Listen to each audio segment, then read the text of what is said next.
50,000 years ago, long after the extinction of dinosaurs, extraordinary species of giant beasts roamed the Earth. The megafauna.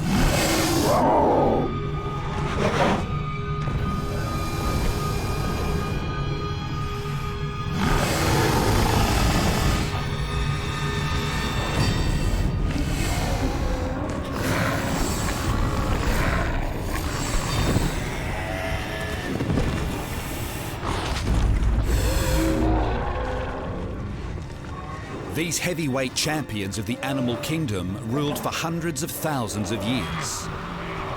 But suddenly, they vanished. Something happened which wiped them off the face of the planet forever. A mysterious mass extinction. In a unique corner of the world, a startling new discovery could now help solve the puzzle. As scientists examined the evidence and searched for new clues, they pieced together the final moments of some of the strangest creatures ever to have walked the planet. Their quest, to once and for all solve the mystery of the death of the Megabeasts.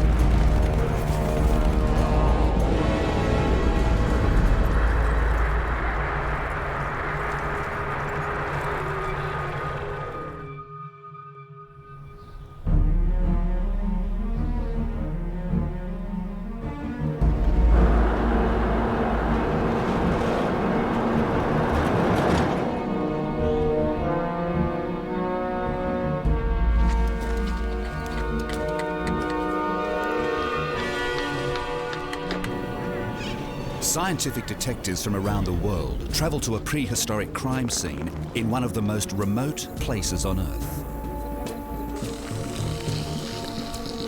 They're in search of a smoking gun behind the megafauna extinctions.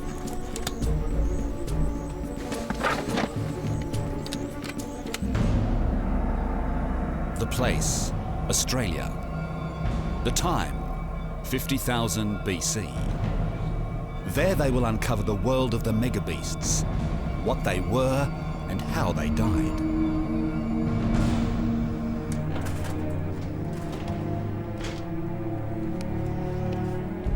When it comes to mass extinctions, much is known about dinosaurs.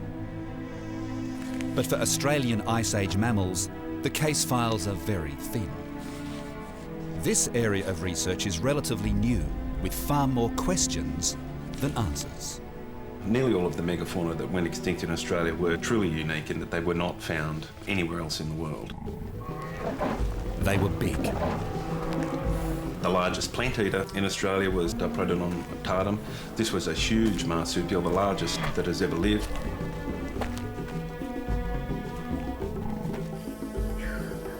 They were strange. The marsupial lion, for example, Thylaclea carnifex. This was a lioness-sized marsupial predator with flick blades for claws and bolt cutters for teeth. They were fierce. We also had the biggest lizard that has ever lived, Megalania prisca. This was a gigantic goanna the size of a saltwater crocodile. These super-sized creatures walked this land for millions of years. They would have faced climate change, drought, bushfires, and predation. Could one of these have triggered their demise? Or was it something even more devastating?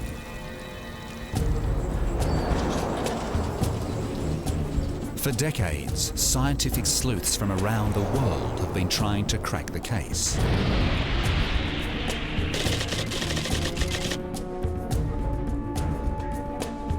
Beneath Australia's vast, treeless Nullarbor Plain, cavers make one of the greatest fossil discoveries of the century. What they find sends shockwaves through the scientific community. Cavers found a complete skeleton of the marsupial lion, Thylaclea. It was in absolutely pristine condition. the most complete skeleton that had ever been found. What a remarkable set of circumstances. Paleontologist Dr. Gavin Prideaux leads a special operation to recover the fossils. It was a pretty unique feeling. I don't expect I'll ever have it again. It was amazement at the beautiful preservation of the specimen. The animal was so complete, you could virtually imagine it just taking its last breath, dropping down dead. Thylacoleo means pouched lion. Like many of Australia's megafauna, this extraordinary creature was a marsupial, a mammal which carried its young in a pouch.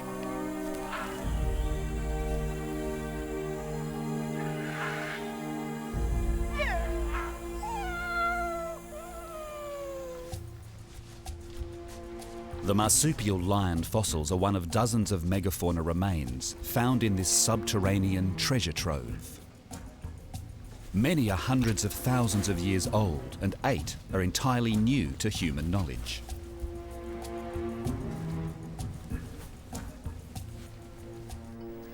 What I'm doing at the moment is putting together a skeleton, one of the new remarkable species of extinct kangaroo from the Thylacoleo caves on the Nullarbor Plain. We think they're aged at about 500,000 years and still remains undescribed.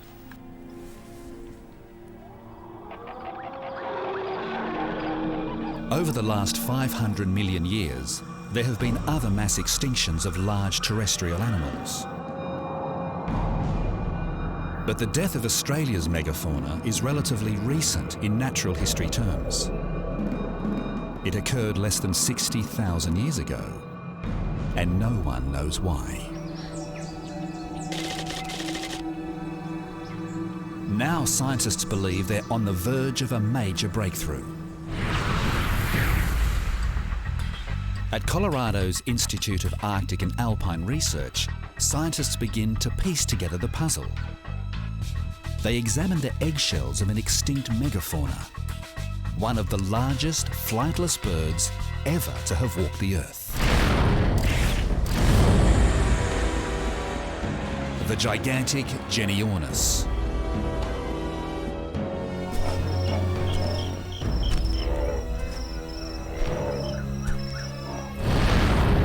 These tiny pieces of ancient eggshell contain clues about the types of plants the birds were eating when the megafauna went extinct.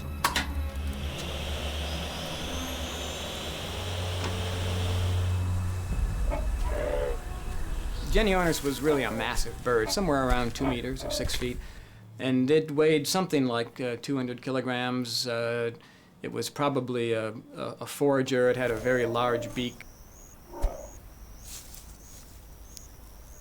Before the Genyornis went extinct, it coexisted with one of the world's largest surviving birds, the Australian emu. Although they were both flightless and similar in height, the Genyornis was up to 6 times heavier. To give some idea of how big and robust they are, we can do a size comparison between the modern emu, which this is a bone I picked up off the road from a roadkill. This is the femur, or the thigh bone from the emu. And this is the same bone but from the Genyornis, a giant flightless extinct bird. And you can see not only are they bigger, but they're so much wider and much more robust. These are very heavy, big animals.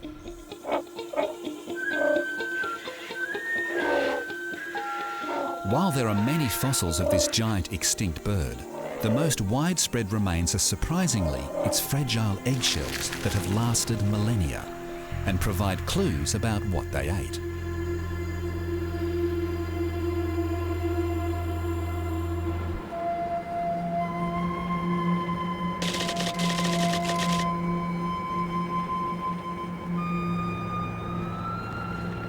We're heading now down towards Coral Bay in Western Australia, and we're driving through a dune field. On either side of us are the ridges of large dune field, and it's in these dune fields where the wind has blown the sand away that we're most likely to be able to find the eggshells of Genyornis.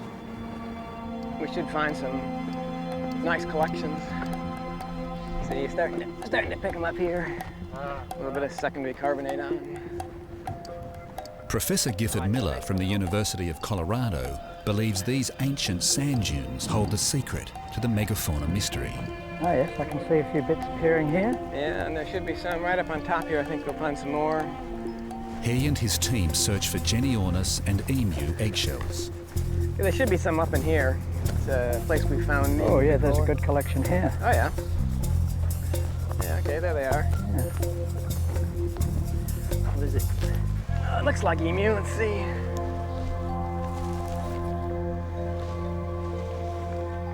Emu and Genyornis coexisted not only at the same time, but they actually nest in the same area. So it's very frequent that when we find Genyornis eggshells, we'll also find emu eggshells at the same site. From the eggshell specimens, they can compare the diets of the two birds and the environment they shared. They can also determine the age of the fossils.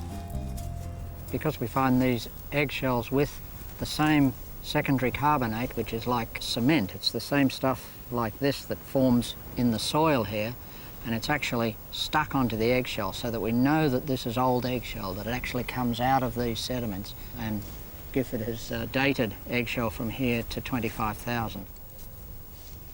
Professor Miller wants to know whether the environment changed around the time the Genyornis went extinct, and if that's why these plant eaters disappeared. But after extinction, there are no new Genyornis eggshells. Instead, he looks at those of the surviving emu. And so what we've done is we've taken the bird that does not go extinct, the modern emu, and then we've looked back 100,000 years and we've reconstructed what the birds were eating during that period, and then what they were eating after the big bird goes extinct. Using a method called amino acid racemization, he can date the eggshells.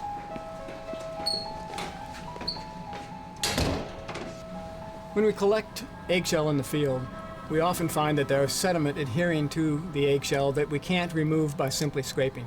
So we need to grind that away because it has within it amino acids that are not from the eggshell itself. But he also investigates the bird's diet. These eggshells contain different kinds of carbons, which came from various food sources the animals ingested. And because they were herbivores, Professor Miller is able to tell the ratio of carbons which came from different plants, such as grasses, shrubs, trees, seeds and fruit. And what we find is that prior to 50,000 years ago, the emu ate this wide range of food sources, from purely grasses to trees and shrubs. And then after extinction, one whole suite of vegetation they used to eat simply disappears, and after 45,000 years ago, their diet is irreversibly changed to a completely different type of food source. Was this change of diet a critical factor in the megafauna extinctions?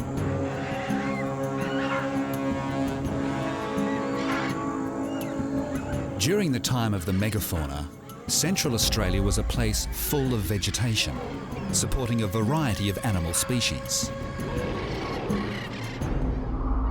Today, it's dramatically different, a virtual dust bowl. Now scientists need to find out what caused this leafy environment to disappear. To determine why the plants vanished, they turn to the biggest plant-eating marsupial ever to have walked the earth. The giant wombat, the diprotodon. These huge herbivores inhabited open forest, scrublands and grasslands, consuming almost 300 pounds of vegetation a day.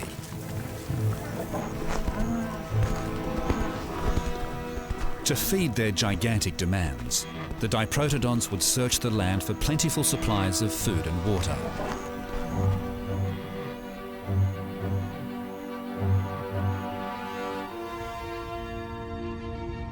A remarkable discovery at Lake Callabonna in South Australia in 1893 led to the excavation and reconstruction of the first complete skeleton, the Diprotodon australis. Since then, hundreds of fossils have been found there, including groups of diprotodons trapped in a dry lake bed. It's the first hard evidence of a cause of death, and it suggests they died of thirst in a drought. And in further evidence, scientists have found the remains of a drought-resistant plant in the stomach contents of some diprotodon fossils.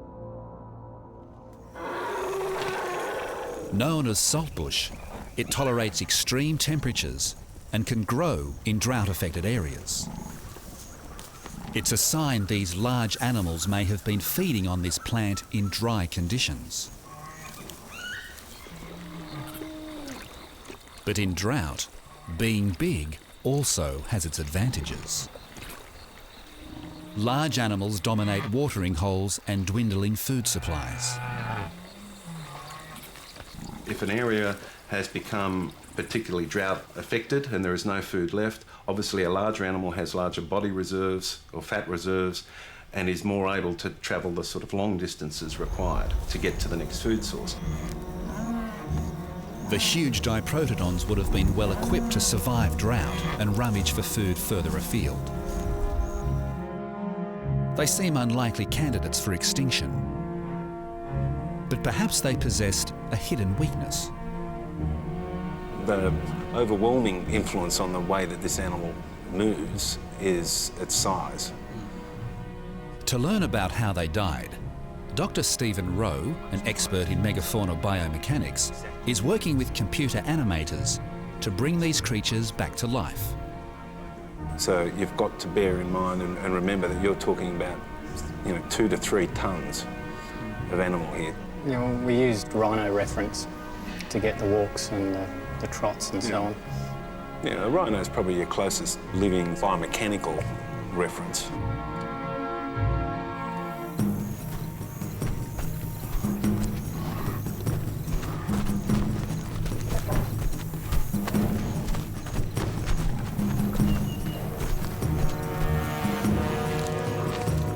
Diprotodons were 6 feet tall and 10 feet long and weighed almost 3 tons.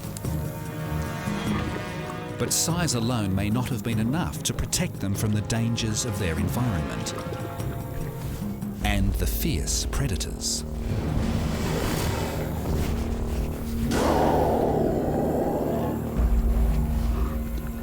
An animal like Diprotodon would have been relatively slow moving, and in a sense this could have made it a better target for a potential predator. But what they lacked in speed, they made up for in bulk. Being so large, it could certainly have used its weight to intimidate a potential predator. So one of the ways that you can actually escape predation is to get too big for your predator. So given their massive size, it seems inconceivable that diprotodons were forced into extinction by animal predators. But could their size also have been their weakness?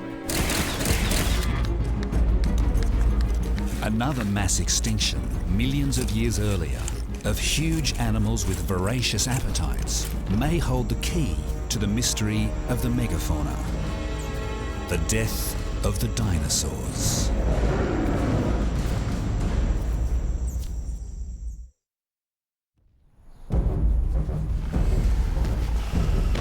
The Australian megafauna were big and powerful.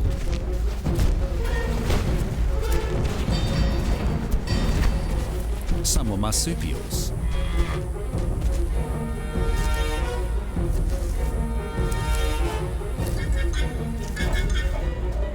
Some were birds.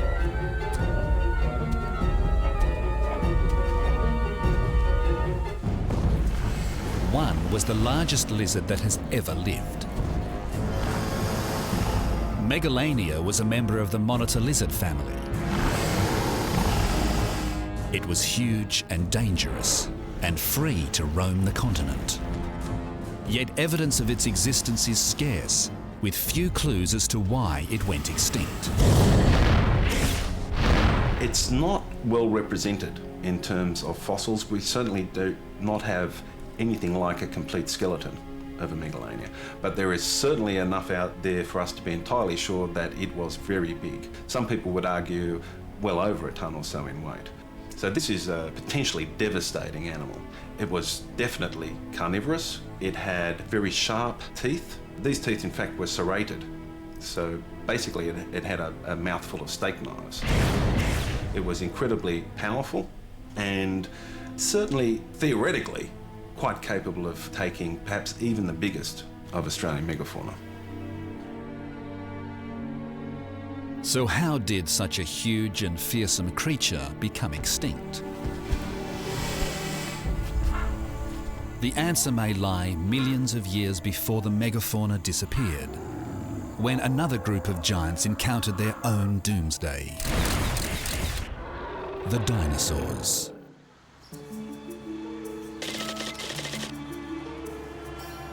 Here in the small town of Esperanza, near the foothills of the Pyrenees Mountains, is one of the greatest paleontological sites in the world.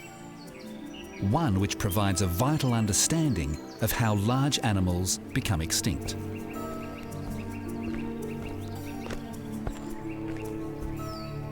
Paleontologist Jean Lalouf is in charge of excavations that have uncovered about 10 different species of dinosaur fossils.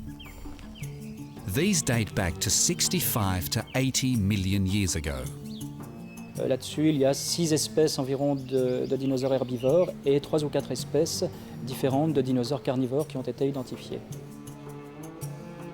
Fossilized bones found here contain vital clues about the connection between body size and animal extinctions.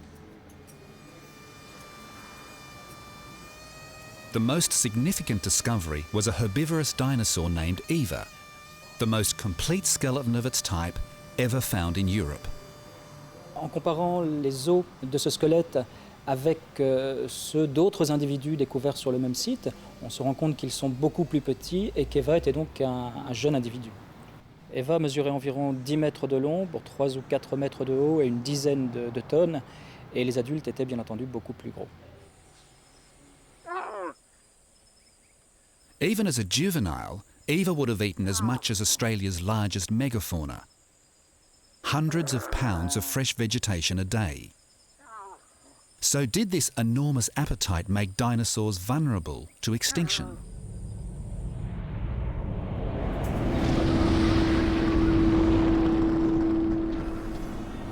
"65 million years ago, a huge meteor over 6 miles in diameter hit the Earth in what is now southeastern Mexico.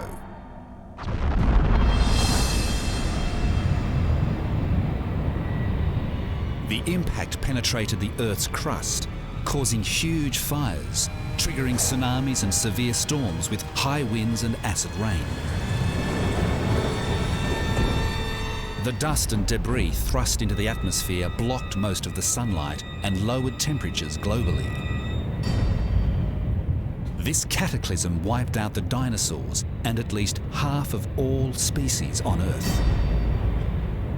Dans cette période d'obscurité qui a pu durer plusieurs mois, peut-être même quelques années, les plantes ont donc dépéri à l'échelle du monde entier, et cela a eu forcément des conséquences dramatiques pour tous les animaux herbivores, y compris les dinosaures herbivores, qui se nourrissaient de plantes et se sont donc trouvés sans aucune ressource alimentaire. When the plant-eating dinosaurs starved to death, the carnivores which fed on them also perished.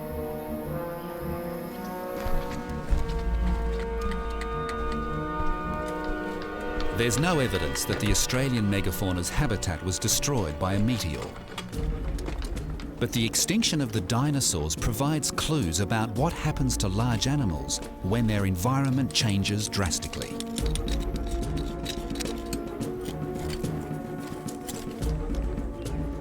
Many animal species were wiped out by the meteor, but some endured. The survivors shared one critical characteristic. They were small. Remarkably, there was a clear cut-off point. No animal bigger than 55 pounds survived the devastation. The reason? Large animals need more food to survive. Could the disappearance of the Australian megafauna also be linked to their massive size and some inexplicable sudden lack of vegetation. To find out, scientists will reconstruct environmental conditions during the age of the megafauna. But first, they must determine exactly when they died.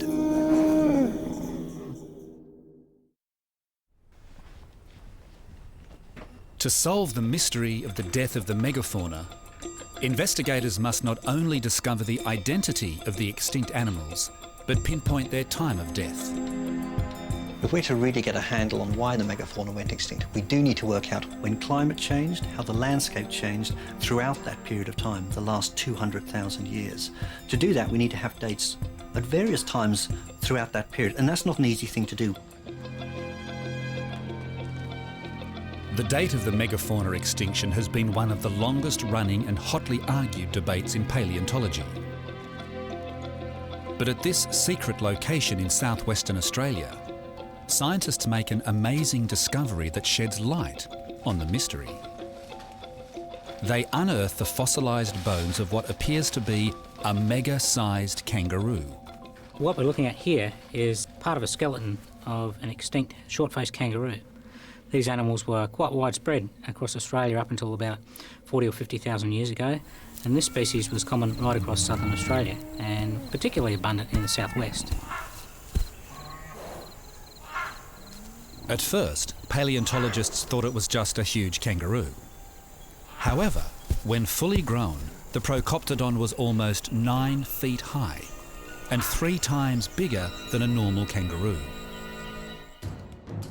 But the scientists also noticed another bizarre difference: its short face. At a very simple level, having a short face means that you can get more leverage to the front of the jaw. Being able to get more power, more force through to the front of the jaw would mean that you'd be able to, for example, bite off a larger branch. Having a longer face, of course, means that if you're a grazing animal, you can have your teeth down in the grass or whatever it is that you're grazing on, and still have your eyes a reasonable height from the ground so that you can be alert to predators. Because of its huge size, the Procoptodon would have had few predators, allowing it to survive without the benefit of a long snout. But their lack of predators further adds to the mystery of their extinction. The bones of this giant creature found in the southwest cave provide strong evidence of the last time the megafauna were alive. If we look at the layers here, it seems to be this was the last level that we get a lot of megafaunal material from. There are really very little megafauna above that, but a lot of megafauna below it. So it seems that this may capture the extinction interval of the megafauna in the southwest. Scientists must now determine what that interval was. They turn to a dating method that can stretch back 1 million years.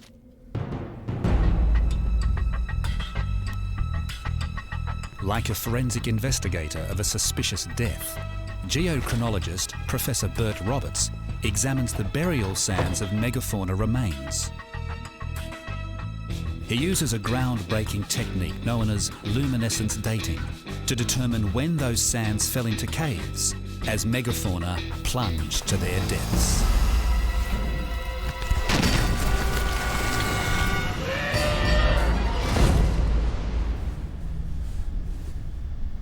Well, here are some sand grains which we've picked out from around the bones of megafauna. And I want to date these sand grains to work out when the animals which had died in these sands had last been alive. Before these quartz particles fell into the cave, they were bleached by sunlight, releasing electrons trapped inside. So I'm going to spray off any unwanted grains.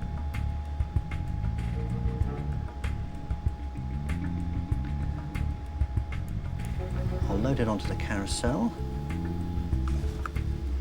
When the particles were buried, they began to absorb tiny amounts of radiation energy from surrounding soil, indicating when they were last exposed to sunlight.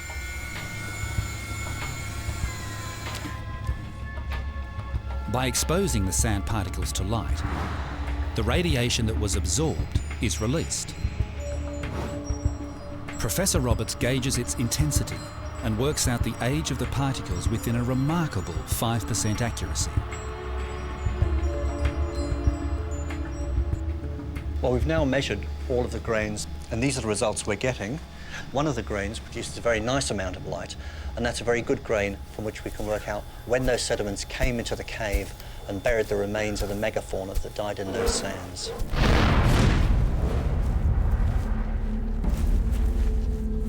We looked at several tens of sites now around the country, in caves, in open-air sites, in rock shelters, and they all show very much the same thing. And when you do a statistical analysis of all the dates we got, then the interval seems to be somewhere between about 51,000 and 40,000 years ago. In that interval, somewhere in that interval, the megafauna went extinct. The scientific investigators now have an approximate time of death for the megafauna. But they need an even more precise date.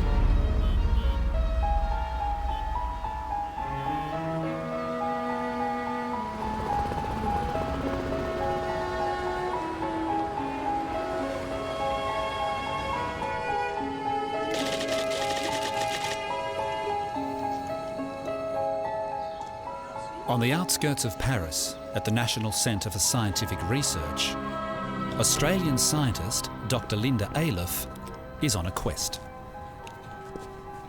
Employing a chemical technique known as uranium-thorium dating, Dr. Ayliffe is trying to pinpoint an extinction date. She analyses Australian data, looking at ancient flowstones, flat slabs of calcite formed when water flows down the walls and along cave floors. Over time, the flowstones encased the remains of megafauna that had died there. Water filtering into the caves contains tiny amounts of uranium, which build up in the calcite formations. This radioactive uranium decays over time, allowing scientists to date them. By dating the flowstones encasing the remains, they determine a precise age of the fossils. This is part of the procedure for dating calcium carbonate formations in caves, and we've dissolved the sample in acid. The uranium and thorium get concentrated, and all the calcium in the sample stays in solution.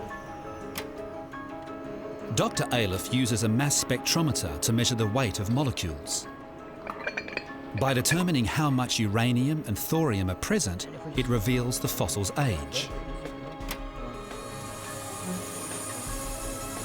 After years of research, the scientists get the results they've been looking for. The megafauna became extinct 46,000 years ago. It's a stunning result. It falls within the time interval identified by Professor Roberts. It means the megafauna died in a relatively short period of time. And it's a result that's borne out in evidence at other fossil sites across the country. In our study, we looked at 28 sites spread around Australia, and the youngest ones we found, with articulated bones still attached to each other, were about 46,000 years ago. Some were in Western Australia, and some were up in southern Queensland. They were both about 46,000 years ago on opposite sides of the continent. Now armed with a precise time of death, our scientific detectives are one step closer to solving the mystery of what killed the megabeasts.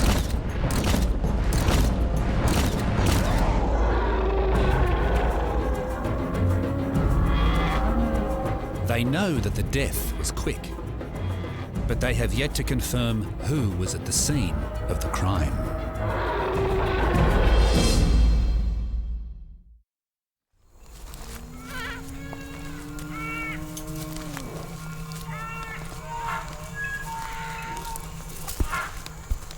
Around the time the megafauna vanished, a new predator appeared on the Australian landscape.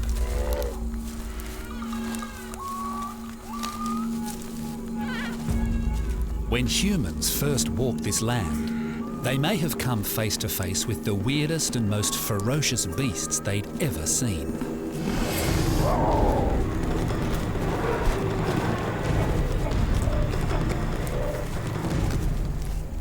Who were these early humans, and where did they come from? And were they implicated in the megafauna's extinction? During the Ice Ages, Australia was joined to New Guinea, and the islands surrounding the continent were bigger than today. As a result, sea passages between them were narrow. This made it possible for early humans to reach Australia from Asian lands. From the north, they quickly spread throughout the continent.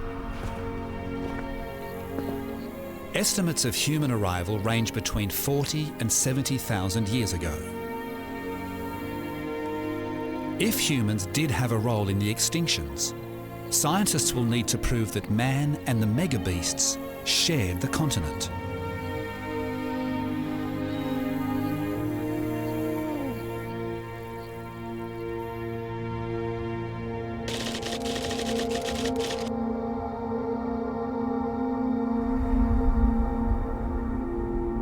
Among these strange landscapes in southwestern New South Wales is evidence of the earliest people ever to set foot in Australia.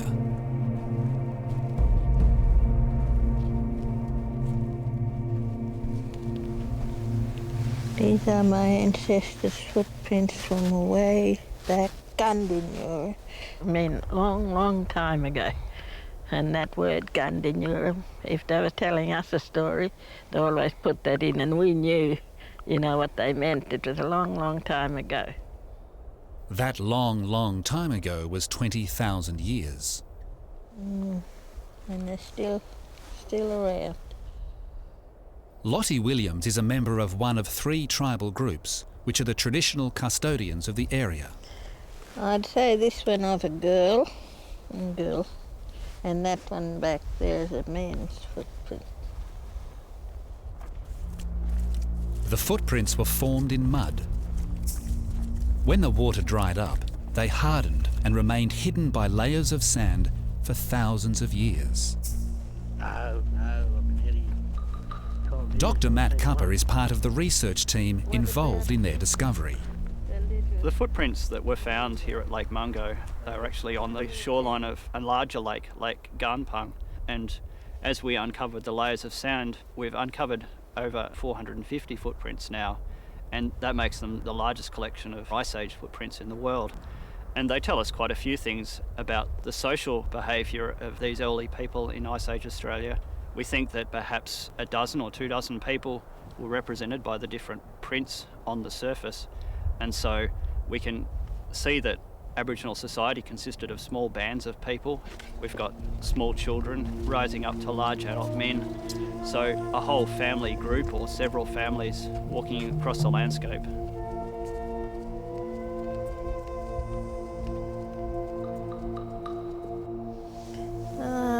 No, I think this one's just walking along casually. That one might look like a bit of a runner.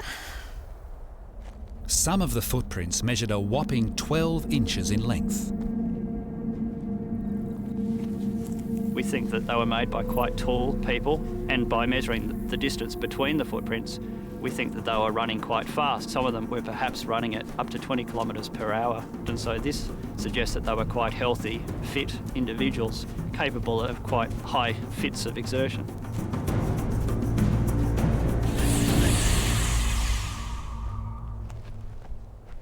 Did you see that emu? See the little bird track there. Rabbit tracks. Emu track? Emu.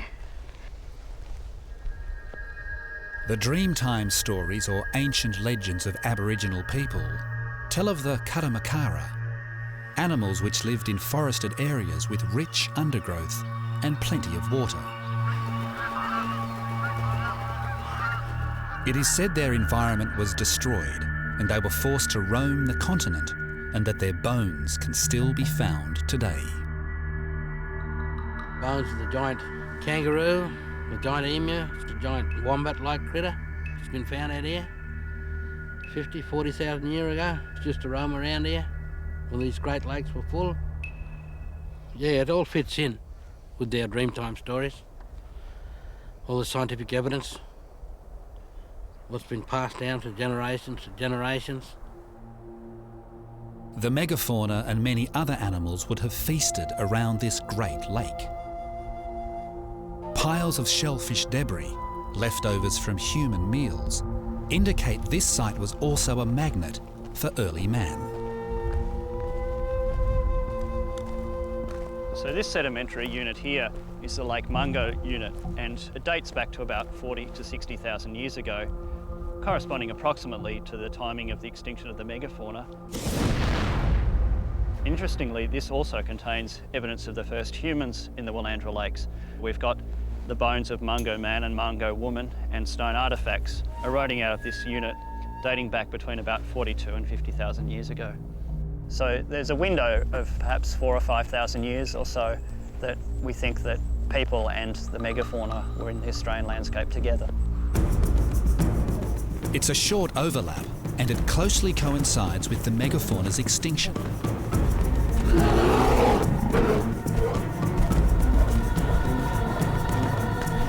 But while man and the megabeasts coexisted, that doesn't prove humans were responsible for the extinction. One of the major problems facing people who would argue for a human hand in the extinction of the megafauna in Australia is the lack of evidence. So there's not, in Australia, for example, a single kill site. There's not, even for a single individual megafauna, any evidence that humans actually interacted with them. But if humans aren't the guilty party, our scientific detectives must look for another suspect. They train their sights on one of the most often blamed causes of mass extinctions: climate change.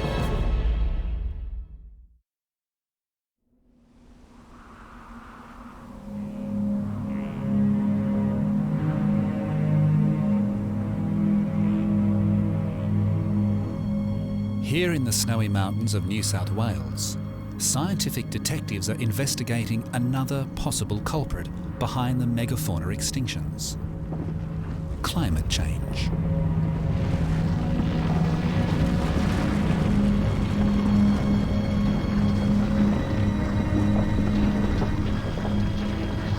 Ice Age glaciers carving their way through the landscape shaped these mountains. The wild, harsh climate and rugged scenery suggests a place where time has stood still.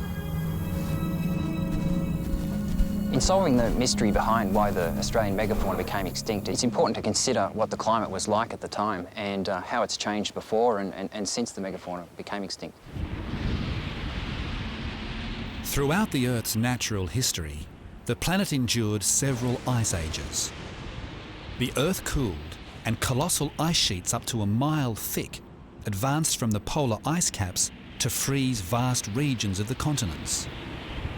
Could the planet have reached the most extreme point of the last ice age, known as the glacial maximum, when the megafauna went extinct?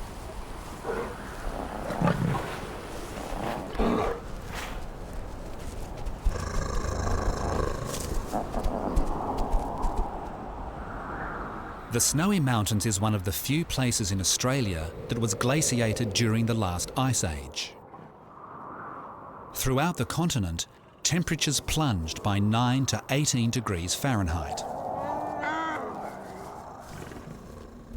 My work in the Snowy Mountains is centred around trying to work out when the last ice age occurred and how cold it got. I've collected samples from surfaces created by glaciers, either from where they eroded into the bedrock or where they've left rocks behind on the debris ridges left behind by the glaciers. By finding out when rock surfaces were first exposed by glaciers, Dr. Tim Barrows can calculate the dates of various ice ages. If any of these coincide with the megafauna extinctions, it may be hard evidence that climate change was the cause. When a glacier moves across the surface of the Earth, it scours out and creates fresh new surfaces. And these surfaces get exposed to radiation from outer space. Cosmic rays are continually bombarding the Earth through the atmosphere, and these cause nuclear reactions within the rock. These reactions create new elements. By measuring the amounts present in the rock, scientists can calculate how long ago a glacier exposed its surface.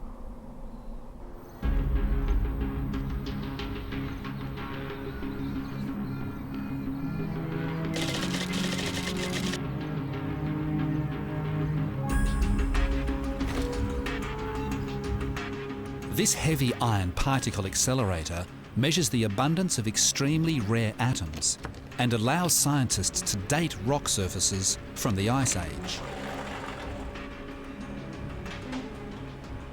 Once we get the sample back to the lab, we need to extract these very rare elements out. And we do this with very powerful acids. And then we take this element and we make a very small target and then place this target into the accelerator.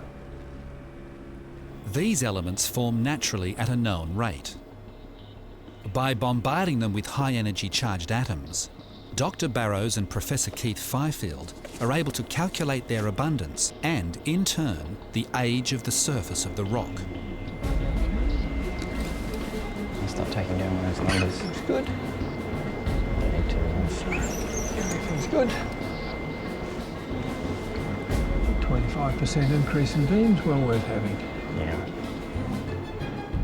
We've found that the first ice age occurred at about 60,000 years ago, and that there were two more after that, one at about 30,000 years and another about 20 to 19,000 years. The findings show the most extreme glacial maximum occurred long after the megafauna had disappeared.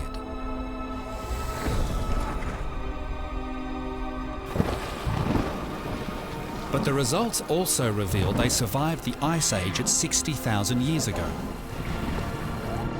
Could it mean the megafauna were able to adapt to climate change?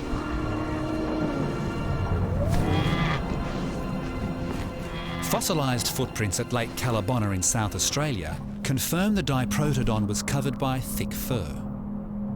It may well be that the fur of animals like diprotodon actually got thinner or thicker, depending on the climate at the time. But Australia's ice ages were not only colder, but very arid.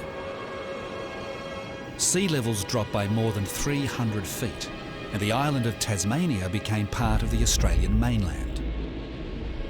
The ice ages were associated with a great drying out of the Australian continent. The deserts expanded and the vegetation, the tree line retreated back into the mountains, and it certainly would have been a hostile time for the Australian megafauna.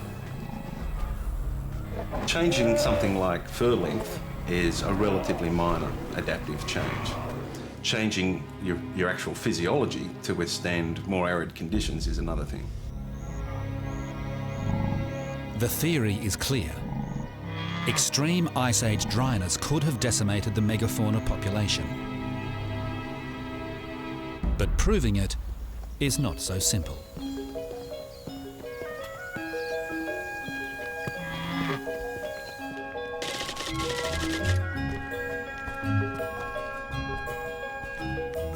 These spectacular caves contain calcite formations that provide important clues about the impact of aridity on the megafauna.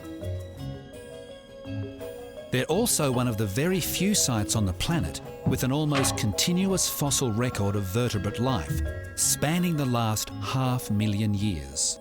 It's the single most rich and diverse vertebrate site in Australia. It has about 100 species ranging in size from tiny frogs right up to the giant cow-sized marsupial Zygomaturus. And down through the layers, we can see that there's distinct compositional changes in the fauna through time. And we think that those layers took around about 200,000 years to accumulate.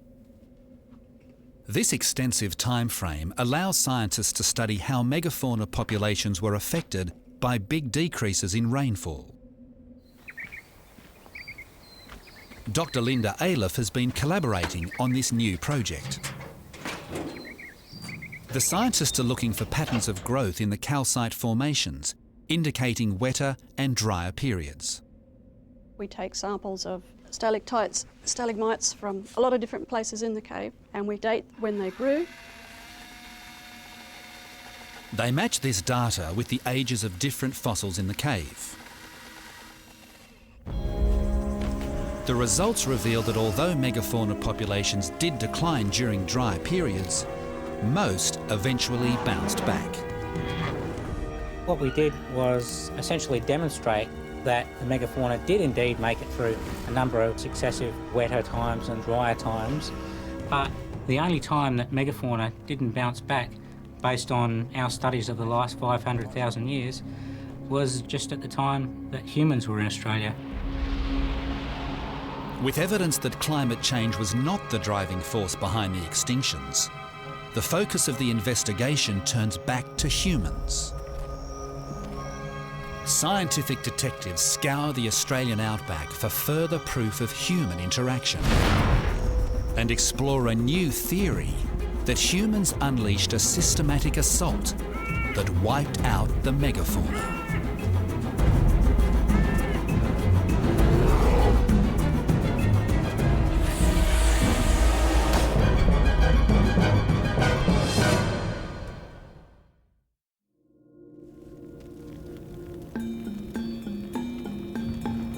In remote caves around Australia are some of the most ancient and complex examples of Aboriginal paintings.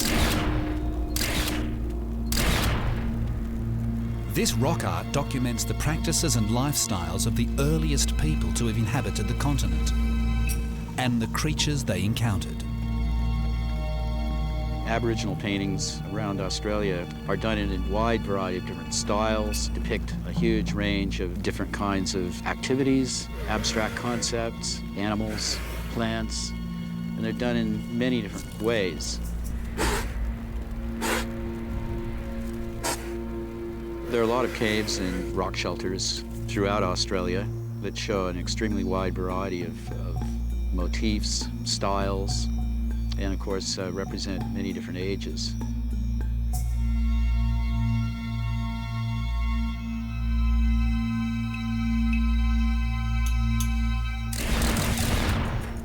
In 1984, paleontologist Dr. Peter Murray was shown an extraordinary painting in Arnhem Land in remote northern Australia. It was an incredibly ancient painting, older than I'd seen anywhere else in Arnhem Land. When I began to realize what this painting was depicting, I was, of course, stunned, really. What he saw was an animal out of Aboriginal dreamtime with a small trunk, short, robust limbs, and a well-developed tail. Previously unidentified, Dr. Murray found it had a close resemblance to the genus Megabeasts, an extinct megafauna. Using the literature that was available to us and the specimens that were currently in museums, most of which were very fragmentary, it was one fervent hope that we might eventually find a very complete specimen to help us refine our reconstructions of it to compare with this painting. Finding a specimen was a long shot, but years of searching paid off. I actually was not the one who discovered it, however. It was one of my colleagues, and we were very surprised and delighted to see that everything was intact. The skull verifies that the megafauna creature depicted in rock art was real. And it's the first time the investigation has uncovered a human record of coexistence. The painting confirms that humans and great creatures shared a time and a place in the Australian outback.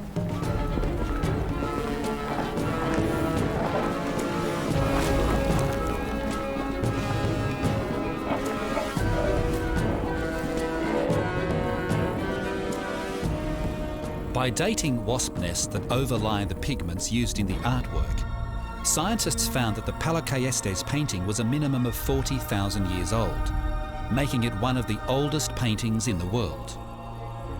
It corroborates other evidence of coexistence found to date. But does this imply humans were responsible for the megafauna extinctions? The arrival of humans in other parts of the world, such as North America and Madagascar, also coincided with the mass extinction of animals. And it's this coincidence that has led some scientists to a theory known as blitzkrieg, a lightning war so swift it annihilated the megafauna. It assumes that people will always exploit a food source. In the case of the megabeasts, It claims they were driven to extinction through efficient, systematic and continent-wide persecution by human beings. When humans arrived in Australia, it essentially increased almost by 50% the number of big predators on the landscape.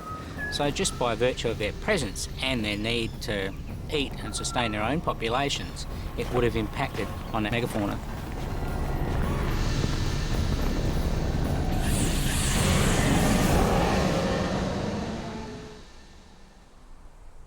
The evidence that man hunted and slaughtered megafauna has only been circumstantial. But at Cuddy Springs, in central northern New South Wales, scientists make an explosive discovery which puts man at the scene of the crime. The critical evidence that Cuddy Springs provides is it's the only site on continental Australia that has secure evidence of human artefacts and megafauna bones in association. Dr. Judith Field from the University of Sydney is investigating some of the most important megafauna bone discoveries in Australia. In about 5 1-metre squares, I think we've recovered about 141 individual bones that indicate that the whole animals were there and had died there. Beneath the surface of this ancient lake, she's uncovered a number of distinct layers of fossil sediments known as horizons, each corresponding to a chapter of natural history. In the lowest horizon, this is a swamp. People aren't going to be camping out there, but in the overlying horizon at 30,000, this is definitely a campsite. We've got lots of big, complete pieces of charcoal. We do have burnt bone, and in fact, we have a burnt femur, or the upper limb bone, from one of the extinct kangaroos from this horizon. It does suggest that this was burnt in a fire. A fire in the middle of that clay pan can only have been made by humans.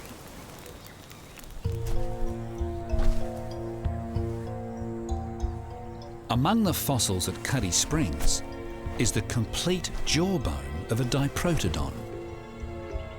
But in a dramatic twist, lodged between some of the bones was a stone tool.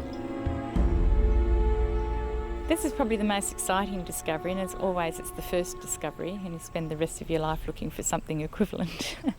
But the first thing we actually found was the lower jaw of a young diprotodon. Wedged between it and a limb bone was what we call a core tool.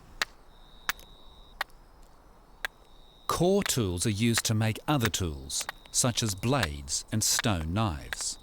The people that I learned to make these tools from, they were full-blood Aborigines, and of course I'm going back 70 years, but they were still making these tools at that particular time.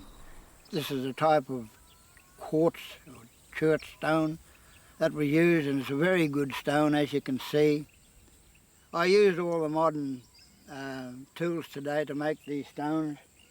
So what I'll do, I'll strike a piece off with an ordinary hammer.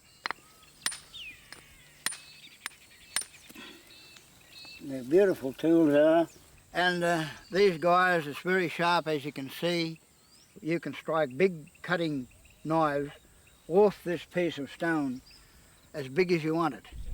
And indeed, if those megafaunas were like cattle today, big as that, they'd have no trouble of butchering those particular animals up with these ancient stones.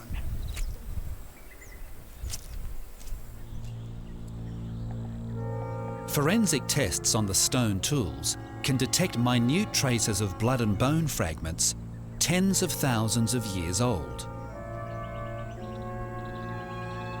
When we examined the stone tools that are associated with the big bones, we did find blood. We did find wear traces consistent with working bone and with working soft tissue.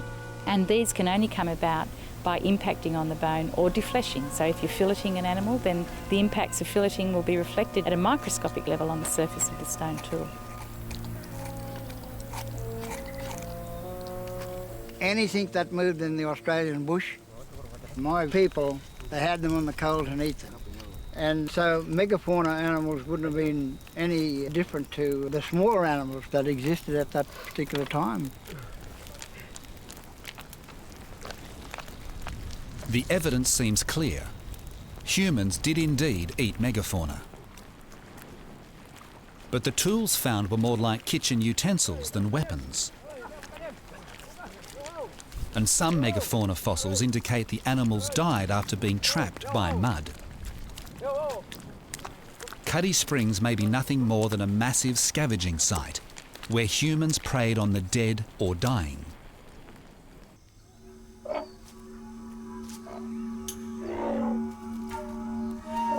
But it's hard to ignore the clues that put early man squarely at the scene of the crime. New finds suggest that these humans had surprising skills and special tools that made them masters of the deadly arts.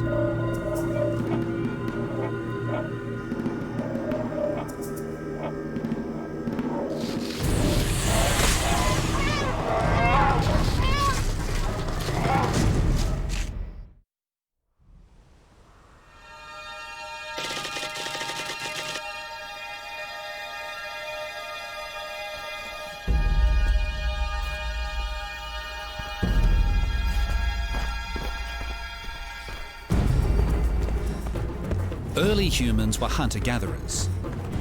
Some of their most effective weapons were the large stone spear points found in northern Europe and America.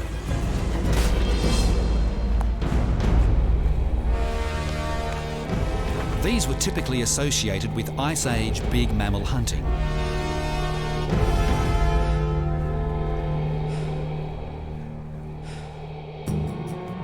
While stone cutting tools have appeared on the Australian landscape for tens of thousands of years, stone spearheads weren't used there until about 6,000 years ago, long after the megafauna had perished. The reason that early Australians didn't hunt with stone-tipped spears is that the really fine stone that you need to make very thin kinds of highly refined stone points was not widely available in Australia. There are lots of silkreeds and stuff, which are very good to make implements for shaving wood and cutting and things like that, but very difficult to make perfectly shaped spear points. There is no evidence for any specialised hunting technology from this period. And it is well acknowledged by archaeologists that what people were making from this period is very simple. It suggests the tools of ancient man in Australia weren't sophisticated enough to effectively hunt megafauna. But at Cuddy Springs, scientists have also uncovered evidence of technology remarkably advanced for its time. 30,000-year-old grinding stones found there are the oldest in the world by about 20,000 years. Dr. Field traces their origins to a quarry 75 miles from Cuddy Springs. To the west of Cuddy Springs there's a quarry on a hill which is completely covered with pits that have been humanly made as they've taken out all the sandstone and brought it around. Dr. Field and her team discover abundant evidence of ancient stone tools. Hey Gary, I think I found a hammerstone. That looks good. Looks like a good one. What have you got over there? Oh, I've got a hammerstone here too. That use there edge is the use edge. And it looks like it's been held and banged down that way. These rocks were also used for carving tools and grinding stones, but were unsuitable for more lethal hardware. Would this stone have been too brittle for axes? Yeah. So it was mainly grinding stones. Just grinding stones and possibly silcons, which are these other ceremonial type tool. With only brittle stone to work with, early Australians found other materials to make effective weapons. Australia has an abundance of hardwoods that can be shaped using these other kinds of perhaps harder to work flint tools, and they're every bit as effective as even the most sophisticated stone tips. The argument that Aboriginal people didn't have sophisticated enough equipment to kill big game is, of course, nonsense. At least what we know from the modern toolkits that Aboriginal people made, they were perfectly adequate for dispatching any of this sort of prey.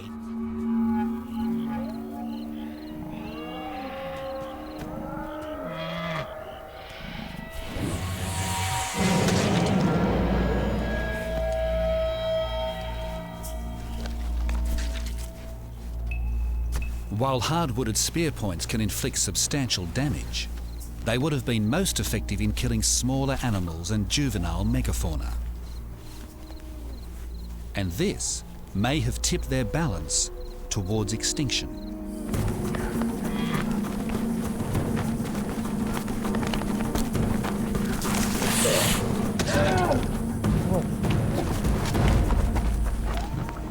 To wipe out the megafauna actually doesn't take much effort, in a sense. They're very slow breeding animals.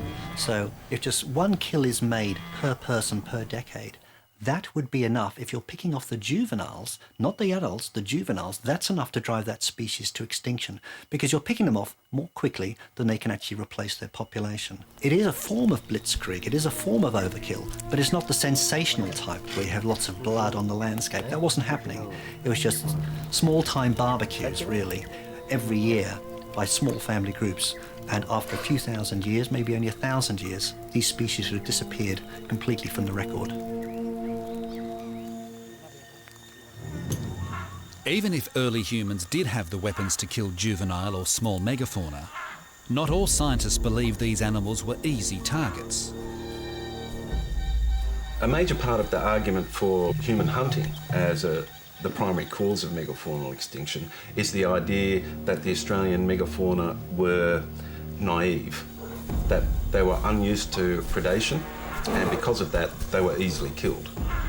The reality is that Australia's megafauna almost certainly had predators. So these animals would have had at least some anti-predator responses and defences. In fact, some megafauna were downright ferocious, well armed to attack or defend. If humans hunted them to extinction, their targets would have included the formidable marsupial lion.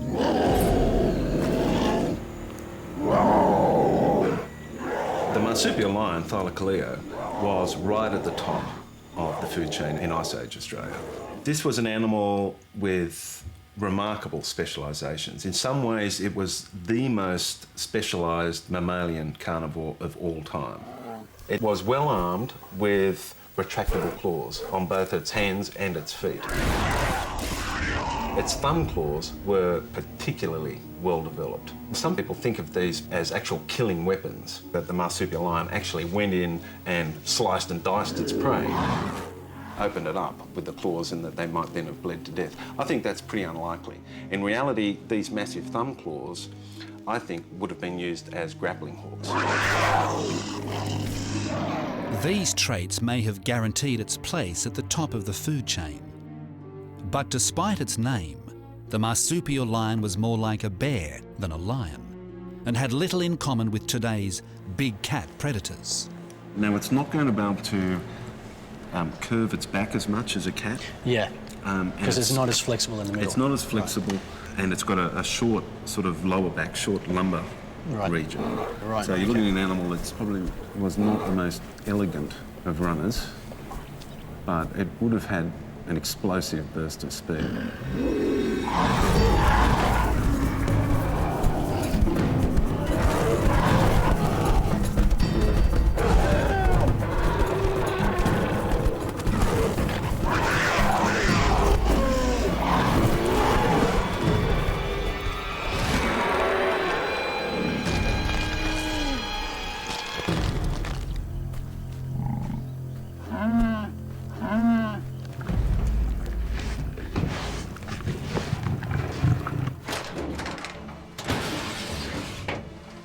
But not everyone agrees that Thylacoleo had the toolkit to be a lethal killer or to defend itself against humans. One of its features has confounded scientists for decades.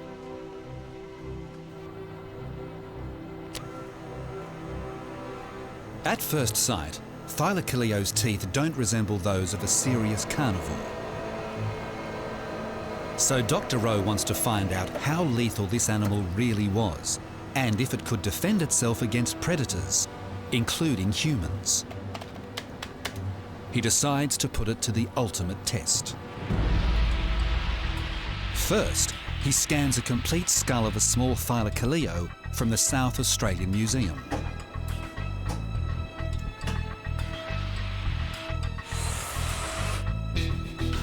The data is sent to colleagues at the University of Western Australia.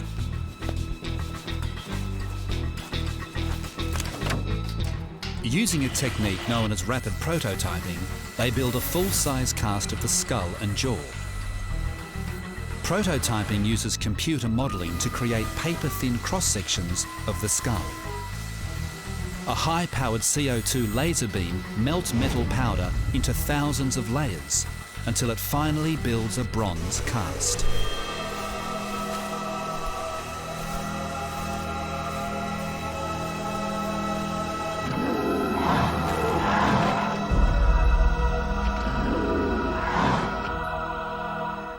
In collaboration with the University of Newcastle in New South Wales, Dr. Rowe designs a simple method for estimating the bite force of the marsupial lion. With a combination of biomechanical computer modelling and a material testing system, they conduct a series of experiments using a sheep's head. Okay.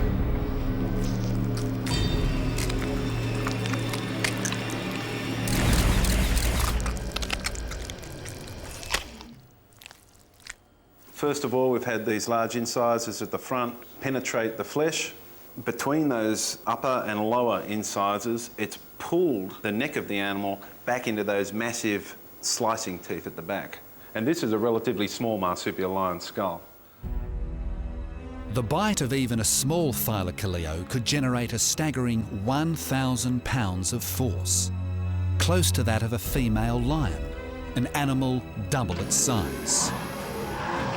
So pound for pound, the thylacoleo's bite was about twice as powerful as any living big cat, far more than anything else alive in Australia at the time. There is no doubt in my mind that a large marsupial lion could have easily killed a human.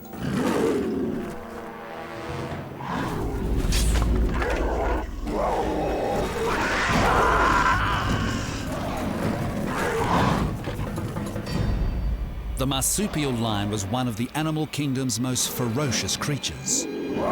When they came face to face with humans, chances are it was the humans who turned and ran. For our scientific investigators, the case is far from solved. But the smallest of evidence from one species of megafauna may just hold the key.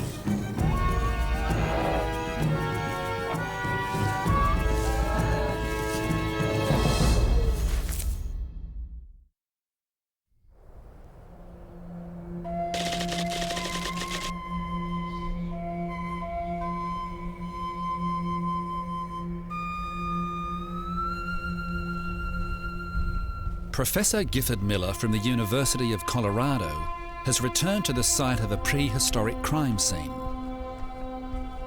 Among these naturally excavated sand dunes, he searches for tiny fragments of eggshell of one of the largest flightless birds ever to have inhabited the Earth. There's some bits around here. Yeah, I got some here. A couple of them. Up to now, there's been no clear cause of the megafauna extinctions. But Professor Miller's research is threatening to blow the case wide open.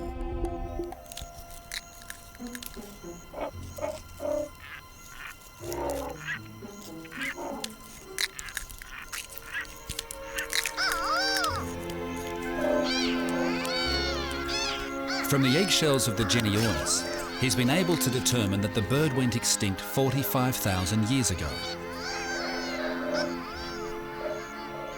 So far, his investigations have revealed this giant bird coexisted with emus, that both were herbivores, and when the Genyornis went extinct, the emu's diet changed and a whole suite of vegetation simply disappeared.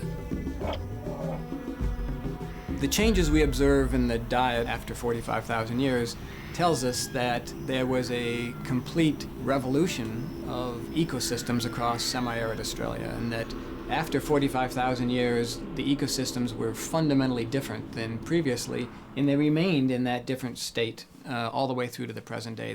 They never returned to the condition they were before. Could this change in vegetation have doomed the Genyornis?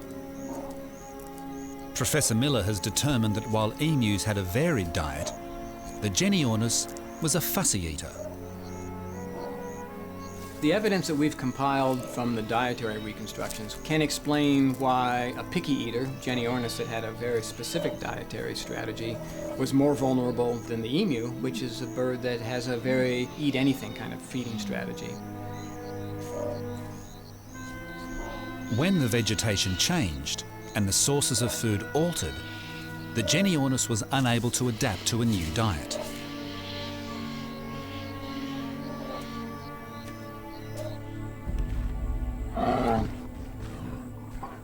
The change of vegetation would have caused a domino effect throughout the entire food chain.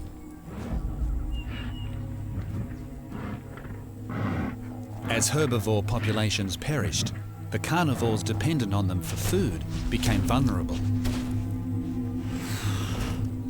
Carnivorous megafauna would have competed and scavenged for the little food there was.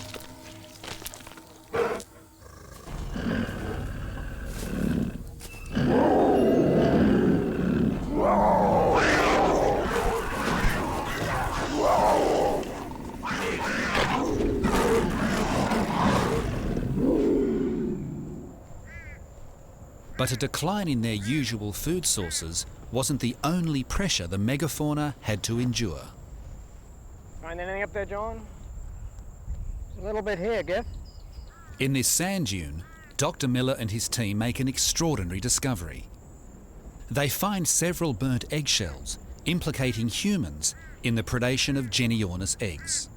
This cluster of eggshell is obviously from a group of eggs that have been put together by people coming in here.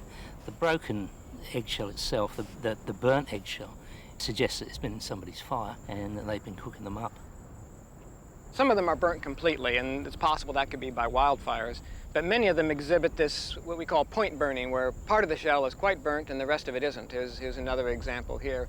And the only real way that this can happen is if somebody has cooked the egg, and after they've shucked it and eaten it, they toss the eggshells back in, and some of them land against the hot coals of the fire on which they've been cooked. And so you get this partial burning of very small portions. All right, this looks like a collection. Off this area here, right down the slope. I got some nice ones over there. Yeah, I got a few bits. And in an even more remarkable find, Professor Miller discovers a campsite up the coast where early humans had cooked at least 2 Genyornis eggs. He collects over 2 pounds of eggshell with clear evidence of point burning. And the Genyornis we've actually dated from the site near here. That's ones we found are somewhere between 50 and 55,000, just before the bird goes extinct. The findings again confirm early humans coexisted with megafauna. But it also proves they utilised Genyornis eggs as a source of food, adding to the stresses that threatened the survival of these huge birds. Interestingly, Genyornis had more predators than just humans, and you can see here in this puncture the predation by the canine tooth of an unknown animal that was taking the eggs of Genyornis as a food source, puncturing them with their canine teeth, and then eating the poor young inside.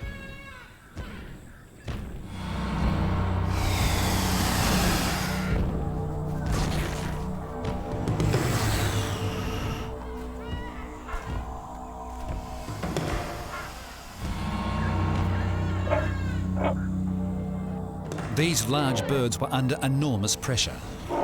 They had their own predators.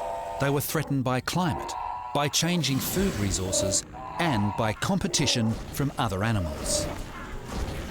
But in the past, as far back as we can look, the animals had been able to adjust to those stresses. So we think that the main difference in this window of time, 50 to 45,000, is that humans appear on the landscape, and something in human activity pushed these animals through that threshold beyond which they could not recover it.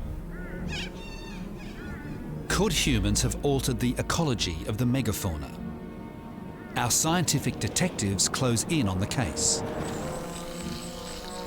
They know from the mass extinction of the dinosaurs that large size played a critical role. They know that around the time the megafauna disappeared, the vegetation changed and the environment became more arid. If food sources really did dry up, it would have had a devastating effect. Large animals require more food and larger areas of food. So the large animals will actually, or could theoretically, be the first animals to go. Vegetation change is the most innovative theory to have emerged from the megafauna extinction debate. Yet there is one huge piece of the puzzle missing. What human activity could have altered the megafauna's habitat so drastically that it would destroy their most fundamental sources of food? Scientists discover new evidence that may finally provide the answer.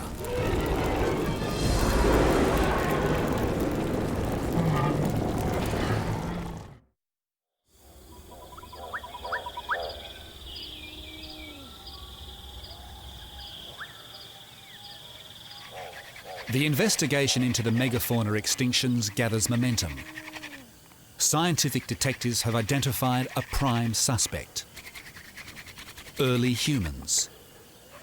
They had the opportunity, but did they have the motive and the means to destroy the megafauna's environment, driving them to extinction? Vegetation in Australia changed dramatically around the time the megafauna disappeared. And since then, other types of plants have flourished. The present-day landscape is dominated today by fire-promoting grasses, mostly spinifex and cane grass, that has very low nutrient value and promotes fire. So it's a highly flammable landscape with very few trees and shrubs in it.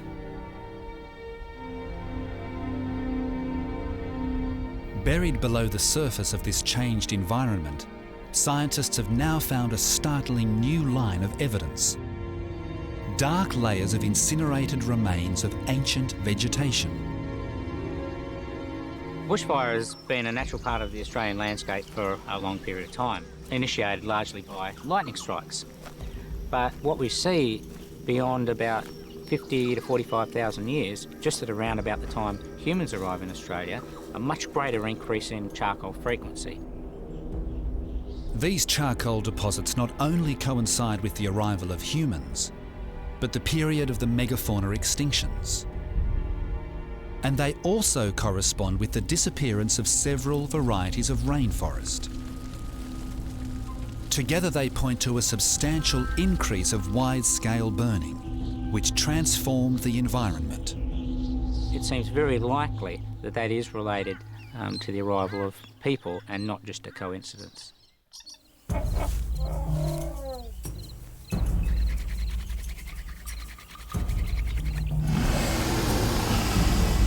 Coexisting with such large and threatening creatures, early humans thought of an ingenious method of trapping their prey: fire.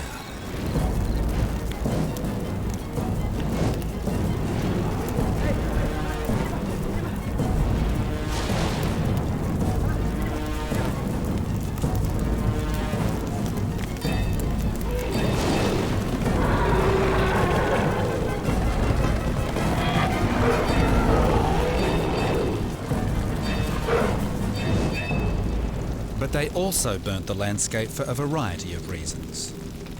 Humans burnt the landscape to hunt across the fire front. They burned to promote vegetation that's edible.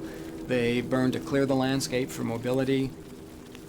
Collectively known as fire stick farming, it's thought to have wiped out much of the vegetation in many parts of Australia.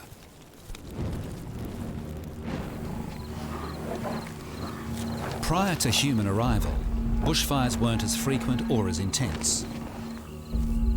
As a result, the sensitive plants on which megafauna browsed were plentiful. Regular burning may have had several side effects, including the destruction of plants with palatable leaves and fleshy fruits eaten by herbivorous megafauna.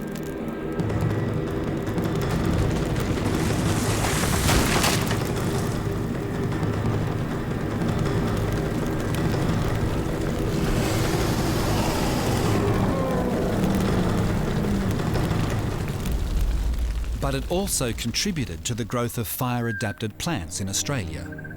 And that's probably been going on for some time. There's been a gradual increase in the number of eucalypts in Australia over a period of time, but there's also been an increase in lots of other fire-resistant vegetation. It's evidence that fire stick farming may have been an ingrained part of early human activity. I think it's very likely that those increases in fire frequency and fire intensity did put unprecedented pressure on the megafauna populations, and probably combined with hunting were factors that their populations simply could not recover from.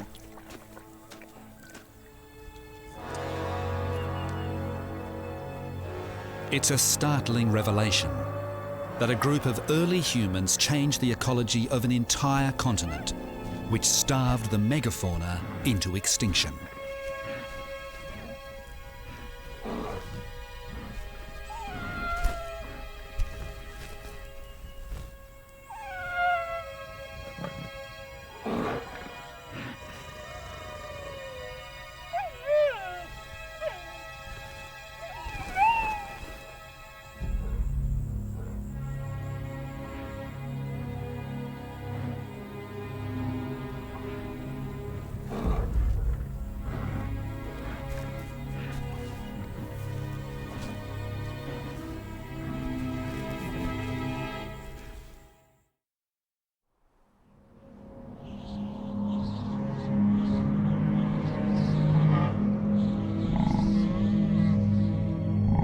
For over 1 million years, Australian megafauna survived all that nature could throw at them. Ice ages, drought, and fires from lightning strikes. But it was only when humans arrived that they finally succumbed. I believe if humans had not arrived in Australia, the megafauna would still be here today. So we played the decisive role. We pushed them over the edge. We were that extra stress they didn't want.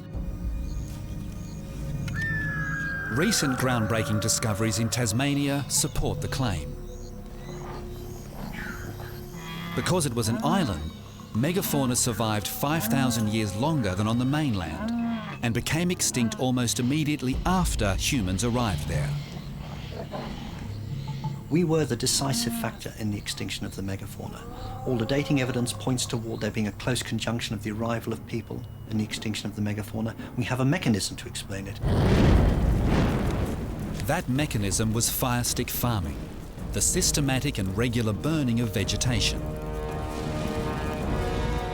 It changed the landscape so drastically, it destroyed much of the megafauna's sources of food, driving them to extinction.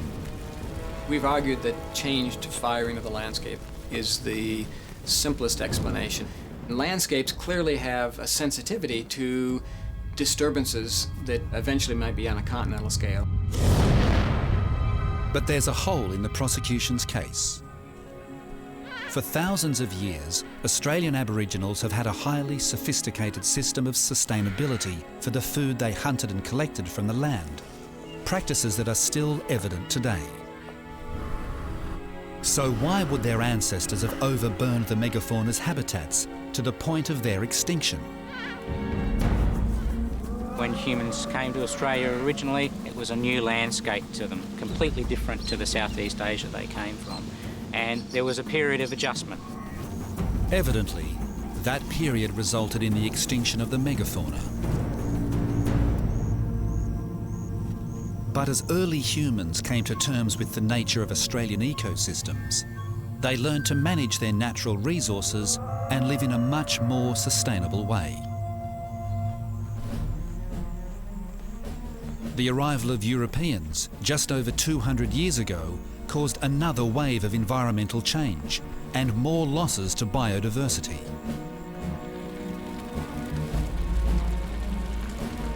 Today, humans are dramatically changing landscapes on a global scale. The question is, do we understand the Earth's ecosystems well enough to be able to predict the impact of large-scale environmental destruction? Are there thresholds that, when crossed, threaten life on Earth? Man's continued destruction of the biosphere could cause the extinction of up to 1/5 of all living species within 30 years. What we don't know is whether, as we convert forests to cropland, as we modify landscapes with building cities, whether there are feedbacks in the climate system that will produce unexpected, unanticipated, dramatic changes to which we're not prepared. Pollution, the destruction of rainforests, and global warming greatly overshadow the effect our ancestors had on the environment. Human activity now threatens the very existence of the human race. Si nous acceptons que la grande taille peut être un facteur qui prédispose à l'extinction, et si la destruction de l'environnement que nous connaissons actuellement se poursuit, l'espèce humaine pourrait bien devenir la plus grande espèce animale sur la planète, et dans ce cas, on peut se poser des questions sérieuses sur ses chances de survie.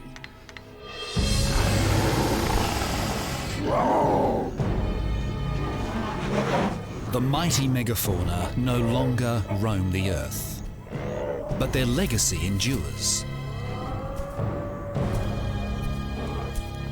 These great creatures have allowed us to glimpse a wondrous and little-known world that is no more.